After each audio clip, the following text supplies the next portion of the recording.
Nagani back with you. Let's go back to the NFL where rookie mini camps opened up at several facilities, including the Giants, who welcome in their top 2 first-rounders in Abdul Carter and Jaxson Dart. For now, rookies get temporary numbers. All the talk around Carter looking to wear some legendary Giants numbers in New York. Well, he's wearing number 51 for now. How does 51 feel? I feel good. I feel like it's going to have to grow on me a little bit, but it's feeling good right now. How'd you settle on 51? Pretty much what we had available, so it was a good number.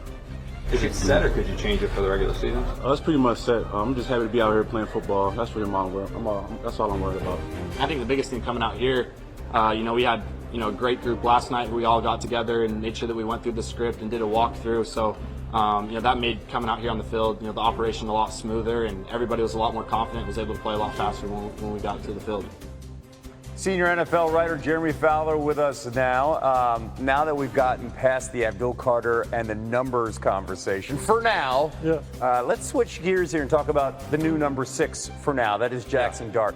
What are the early impressions of the quarterback so far? Yeah, Kevin, good first day. He passed the test. This is going to be a long process. Really, they just want to see his conditioning in the right shape and him be able to absorb the offense and all the information that they're throwing at him, which he did really well pre-draft. They were impressed with what he could do. I don't know that Brian Daboll's been this excited about a quarterback with a man crush on a quarterback since Josh Allen. He had him in Buffalo. So that's a good sign, which begs the question, when is he going to play? So the stage is set for him to sit an extended period and learn behind the scenes, but they're going to have to win at least some games. We know how this goes in the NFL. Yes. So the Giants at least feel like they have the infrastructure in place, the roster, the talent, especially on defense. Russell Wilson doesn't turn the ball over. They feel like that they can play enough games, win enough games to keep him on the sideline. But if they don't win, the pressure will be on. They might have to turn to him. Okay, keep in mind, too, Dart currently 3rd on the depth chart behind Russell Wilson and Jameis Winston. All right, let's stay in the NFC. Also, new beginnings for another program. Bears starting their rookie camp today. Here's Ben Johnson on taking the field as a head coach for the first time. Did today feel more different to you than any other day you've ever had as a coach?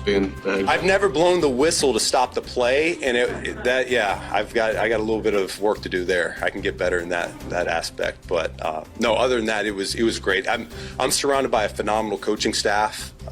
Like I said already, it was fun to watch them get the hands on these players and be able to work with them like that. So I'm very encouraged. There was a certain amount of hope last spring when Caleb Williams joined the team. This one feels different, though, with Ben Johnson. Now they bring in Colston Loveland as they selected him 1st overall. I should say 10th overall in the 1st round. So, Jeremy, how do they plan on using the Michigan tight end? We saw Ben Johnson had Sam Laporta in Detroit. He's going to use Colston Loveland in a lot of similar ways. He's very similar to Laporta, only considered more athletic with a little more upside. So he can run the entire route tree. You're going to see him going deep.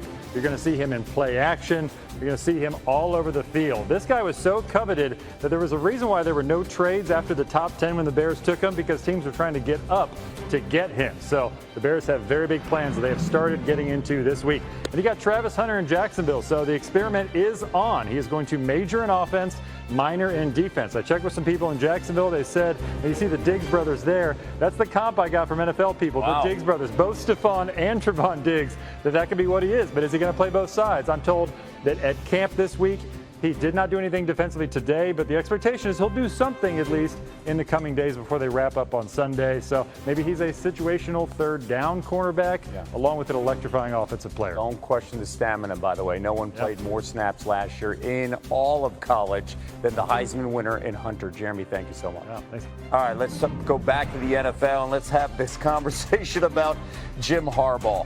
Omarion Hampton at his first rookie minicamp with the Chargers, the former North Carolina running back, providing a big boost in that offense for Harbaugh. And when you talk to Harbaugh about mindset for camps like this, boy, he's ready to go. Listen to this. This is a day and a weekend of evaluation, really just mining for gold, diamonds, gems, and like those rare gems, they don't just hop out of the ground and into your pocket. You got to dig. You got to go in there and find them. So that's what I want to do today. Top of the list. Reminded of a story that my mom told when she said that, like, she was cooking the Easter ham, and her mom would always cut off 1/3 of the Easter ham every Easter and bake it that way and not use the other third. So my mom asked her mom, why did you do it that way? And her mom said, well, that's the way my mom always did it. So my grandmother asked her mom, why do you cut off the third of the Easter ham every year? And she said, my great grandma said, because the oven wasn't big enough to fit the full ham into the oven. So yeah, it just goes to the point, goes to the analogies. Just because something has always been done a certain way doesn't make it the. So the real work begins for all the NFL rookies. You shook the hand of the commissioner.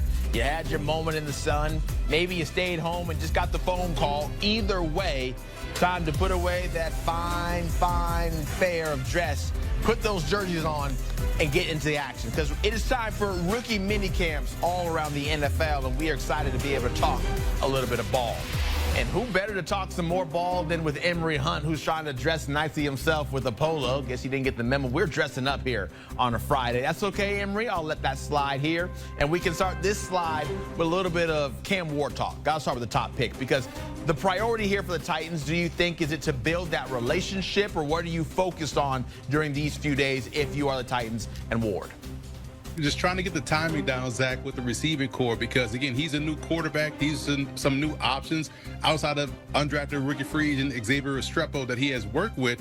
So he's got to get the timing down with a lot of these young guys before the veterans come in. So it's about how quickly he can get acclimated to getting those guys up to speed to where he feels comfortable with, okay, I can work with this group of guys, but then next step will be working with the veterans when they come in. So it's just about the timing, understanding the playbook, try to see how quickly he can grasp things and get it under wraps before the veterans come in a couple of weeks. Yeah, a little tune-up before it all starts to really get going is really the theme, it feels like, for all these guys who are the top picks, because we know they'll be making the team when it's all said and done. Let's stay in the division, head over to Jacksonville. What should the priority be for Travis Hunter and the Jags? Do you focus on offense? Do you focus on defense? Do you split it 50-50? What is it? That's a great question, Zach. I say you split it 50-50 because you draft Travis Hunter to be Travis Hunter. You didn't draft Travis Hunter to be the wide receiver or the cornerback. You drafted him to be both. So I want to see them utilize this time wisely to get him at least up to speed on both sides of the ball. And then as you get more into mini camp and then OTAs and then training camp, you can kind of lean more heavily to one side. But right now, while he's still a sponge, throw everything